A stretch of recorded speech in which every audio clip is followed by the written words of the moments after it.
Can you guys explain the origin of the doctrine of Mary's ever virginity and sinless life? Why isn't it present in Protestantism? It was present in Yeah. early Luther and Calvin. I mean, early Protestantism did have it. So I think the further you get away from, the magisterial Reformation or the classical Reformation, the more you get into radical Reformation, which seems like today's Protestant world and evangelical world is pretty much radical Reformation dominant, whether it's charismaticism or whether it's kind of these, anti-state tendencies or anti-Old Testament tendencies of the Campbellites. Like, it seems like classical Reformation theology is pretty restricted to some Presbyterians and Lutherans here and there, and that's about it. So the origin of it, I think, is more of a typological approach. If you read, for example, Ezekiel 44, that temple, that mysterious temple that when I was a Protestant, I could never really figure out what that's about. But in the Orthodox view, we think that's also a type, not just of the church, but of Mary. And so there's a specific text that says that the prince exits through a door and the door remains shut. It's never opened. It's always sealed. So that is the entrance of Messiah, the Prince of Daniel 9, into this world.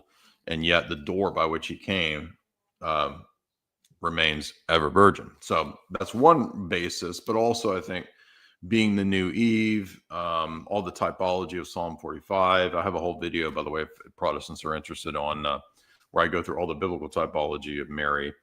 And although it's not explicitly about ever virginity, I think the conclusion logically is that, well, she would have been also preserved to be the new Eve. Mm-hmm. Yeah, and I've done a video that said something along the lines of every reformer held to the perpetual virginity. If you want to check that out, I go into detail on that. That was when I was a Protestant. People got mad at that. They were saying, I was a Jesuit spy because I held to perpetual virginity. So. Well, get used to it because it's only going to increase. Like, I've been hearing that crazy stuff for a long time. So it's hilarious, man. I kind of like that. I don't know. I think that's funny. Pretty soon you'll be Mossad, you'll be KGB, you'll be CIA, you'll be Jesuit. Like, you're working for all of them. So there you go, all at once. Well, just own it and be like, I'm a KGB sorcerer. You got me.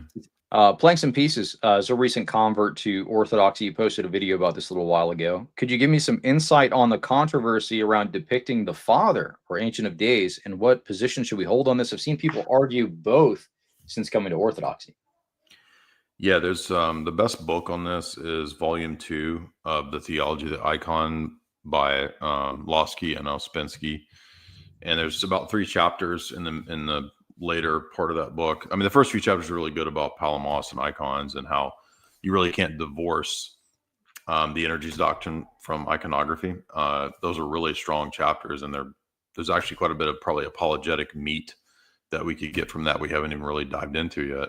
But after that comes several chapters talking about the God the Father issue. And although the Moscow icon synods aren't dogmatic per se, they still have a lot of influence and they still have a lot of good points. And they do make the allowance for, the Ancient of Days icon. But even in the Ancient of Days icon, really it's Christ as the only image of God the Father. So if you notice in that image, Christ has kind of the appearance of an older Christ, but that matches with what you read in Ezekiel and Revelation 1 and 2, where when he appears as a white-headed, kind of glistening, shining person. His appearance is like, bronze and gold and all this. So that, I think, is the only, via the Moscow Icon Synod, sort of approved image. Now, people have not always followed this, or they've not always necessarily even known this. So you do have a lot of architects and artists who have built churches, and they kind of put, the Roman Catholic-ish influenced God the Father up there in a triangle or something like that. So even though that's technically not canonical, I don't think it's the end of the world. We don't have to be spurgs about it. But ultimately, it's not really canonical. And ultimately, it should probably just be the allowance for the Ancient of Days, maybe a couple other examples. And the other reason for this is not just to be persnickety and annoying about it. It's because if you read that Losky-Ouspensky book, they talk about how the Jesuits had actually designed certain icons to teach filioque. And so they would push those icons in Russian areas, especially in places like Kiev. And it was actually duping a lot of the peasants to adopt not even filioque, but like really weird theology, right? Because sometimes it's almost like you have God the Father as an old man sitting next to Jesus, and then they're sending the Holy Spirit. So some of these heterodox icons have names. I think there's one called like the New Testament icon or something like that. But they're known sort of Jesuit psyops that I mean, I'm being serious. If you read the book, they talk about it to really kind of sway them towards Romanism. And Rome never really adopted the theology of the Seventh Council. They believe it in name, but all the theology behind it, the canons, and then the 843 Triumph of Orthodoxy, they don't care anything about that unless they're uniate. But who cares what uniate say, right? So Rome doesn't see icons as bound up with the theology, because if they did, they would believe in the energies, because the energies are really essential to iconography. But yeah, so that's I think that, because I struggle with that issue at one point too, because there are some places where you can have, for example, it's the same principle with the Holy Spirit. You can't portray the hypostasis of the Holy Spirit because he's never incarnate. And we only portray really what's incarnate in the sense of the Son. But there are a few instances where you have what's called energetic manifestations of the Spirit, and that's dove and tongues of fire, right? That's it. You could say there's an energetic manifestation perhaps of the voice of the Father. So it's like, this is my beloved Son. So that's obviously an energetic manifestation proper to the Father, even though every action is triadic still. There are unique roles in that way. So I think that's the solution to that. Yeah. Do you see, you're talking about the Roman Catholics not really holding to Nicaea too. Yeah, I've noticed that quite a bit. I mean, if you were to look at, there's a guy out there, Kevin, since 33 AD. He posted on X not that long ago saying that icon veneration was not apostolic. It was like an innovation later on. Yeah, I can't believe they concede this to Protestants, because, this is what Ybarra has been arguing for years. He would say, my argument against Orthodoxy is that the Seventh Council is a development. But apparently Eric didn't read the actual council, because it says this is not a development. This goes back to the apostolic period. Again, sort of based on the principle of the notion that matter can be, sanctified, relics are there, you got real presence. So that kind of necessarily leads to the iconography that comes out of the temple iconography. Right. Yeah, absolutely. I think it's a silly argument, but you said this in one of your previous streams. It is kind of like a cult of the magisterium, right? Like sacrifice the other doctrines just to prop up the one. And in this case, it would be doctrinal development, which is a big deal for them now, especially since Newman's a doctor now. So exactly, and that's exactly what Ruslan and Michael Knowles were just chatting about, right? So this topic came up, and Ruslan said, I forget how he phrased it, was something like, "I appreciate the Roman Catholic doctrinal development." I'm like, but what's to appreciate about that? That's a double-edged sword, and I can say this as a person who was a former trad, because a lot of the trads think, and I thought this at one time too, it's like, well, the papacy will protect us from the developments because you can have this nailed down, solidified statement that's unchanging, right? Doesn't that seem like it would solve a lot of these problems of when a new issue arises? But the problem is that if the papacy is not true, then what happens is you've got this, as St. Justin Popovich said, a kind of a European humanist institution of man in this primary position. And then if the papacy can evolve, there's no necessity to it evolving in a traditional way. It can evolve in a progressive liberal way. Yeah. And we see that today. Exactly. How does Eastern Orthodox view the, I don't even know what this is, Olivet Discourse? Oh, that's Matthew 24 and Luke 21, right? So I'm glad you asked that, because I just posted on Twitter one of my old talks about Preterism, 70 AD, the beast, and all that. So yeah, most of the Eastern Church Fathers, whether it's St. Cyril, Athanasius, St. John Chrysostom in his commentary on Matthew 24, we believe in a partial preterist view. It's very important to making sense of the New Testament, that there was a coming in judgment in 70 AD, that particularly Luke 21 is really clear about this. And it's written for a Gentile audience, so you can kind of see clearly that it's talking about a first century judgment upon Israel. And although we don't have like an official patristic, dogmatic statement on like what the book of Revelation is about. I've never not been convinced still of the Gentry, Bonson, David Chilton, Days of Vengeance position that the book of Revelation is, in its historical context, about 70 AD. Nero is the beast, but there is a future fulfillment that kind of mirrors those things too. So you can find a lot of those videos on my channel. I don't want to ramble too much about into the world, but just probably the most clear reference is that in Luke 21, Jesus says, there are some of you standing here who will not die. You will see Jerusalem surrounded by enemies. You will see it razed to the ground. And he says, don't try to flee on the Sabbath or pray that you don't have to flee on the Sabbath. Well, that's not relevant to us post 70 AD or after the book of Hebrews is written. We're not sitting around worrying about traveling on the Sabbath. So it has to be relevant to the immediate hearers of Jesus' message. And I wrote a grad paper on this about 70 AD and Josephus's eyewitness account of the destruction of Jerusalem. So I think that partial preterism is 100% true, and most of the Eastern Fathers agree. Can you explain why absolute divine simplicity does not allow for theophanies? Yeah, I think the way that the Roman Catholics themselves define it, they themselves say that the theophanies have to be created, instantiations, iterations, holograms, angels, however you want to frame it, or they want to frame it. And it is true that some Roman Catholics want to say, no, it's really Christ. It's really Christ. Right. But I think they're not really on board with the trek that their church went down, because the actual theology doesn't say that.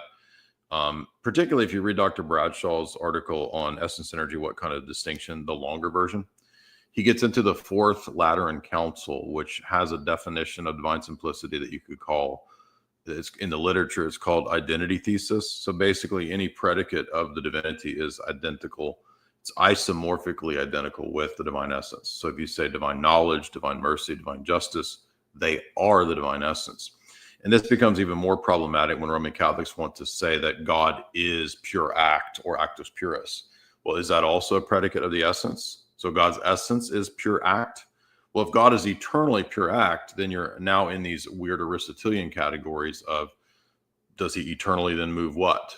To be first act means that you're always actualizing something else. And that would require an eternal world to eternally actualize.